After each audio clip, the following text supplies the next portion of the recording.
Thanks, Brian.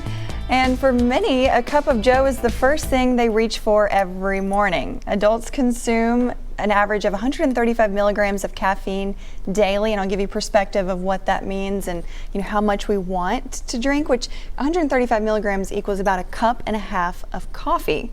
Nate, do you like your coffee? I love my coffee, and I'm one that actually, being here, Brian and I get here at 3 a.m., I feel like I'm one of the people that need my coffee. You're right. And I don't really want to divulge how many cups I drink, but anyway. We won't get into that. Yeah. Well, just for perspective, the tolerable upper limit for caffeine is about 400 milligrams per day, or it's considered a safe amount of caffeine per day. But remember that most people might be more sensitive to caffeine, and there's some side effects associated with that. But we want to go through all of the different options that we have here that you probably see on a daily basis.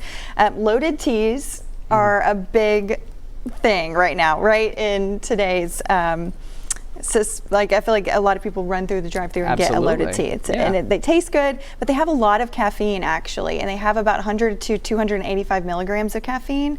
And so if you had one of these and then maybe other caffeine sources throughout the day, you might hit your limit.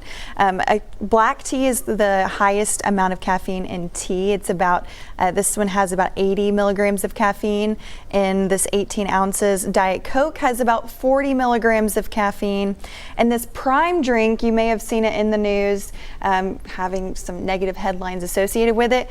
200 milligrams of caffeine in this, but actually there's some allegations that it has about 230 milligrams of caffeine and some forever chemicals, possibly. Now that's allegedly, but that's not good news there. Right. And we already went over coffee. Actually, dark chocolate has, specifically dark chocolate, the more cocoa that you have, thank you, Vanna White. Yes. The more cocoa that you have, the more caffeine you're going to have. So it's about 50-60 milligrams of caffeine per 2 ounces. And see, that's when you think of caffeine, you often think of coffee specifically and drinks, but I would have never imagined that this has it in it. Yeah. The chocolate bar. Milk chocolate will have less because of the less amount of cocoa. But yeah, dark chocolate has a little bit more caffeine in it. Wow, interesting. And then matcha powder, which is just another tea form, it actually has pretty good amount of caffeine, 70 to 170 milligrams. And so the dangers associated with caffeine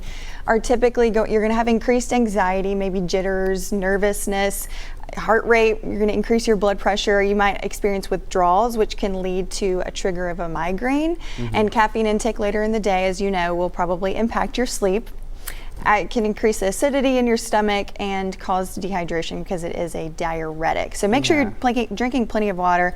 Not saying that caffeine is a negative thing to intake, but maybe watch how much we're consuming. And I think that, you just hit the nail on the head too, that it's one thing to start your day with a cup of coffee, but as the day goes on, I've noticed that I'll transition to a Diet Coke. Right. And then later in the day, transition to the tea. Yeah. And it's like you go through these steps and, meanwhile, it's across the board, caffeine. So. Yes, exactly. And if you are wanting to, if you have a question or topic you'd like to send me or cover, send us an email at pressreleases@ktbs.com. Wow. The things I learned working with this young lady. Very informative. All right, thank you, Courtney. We're going to have much more news and weather straight ahead. Stay with us.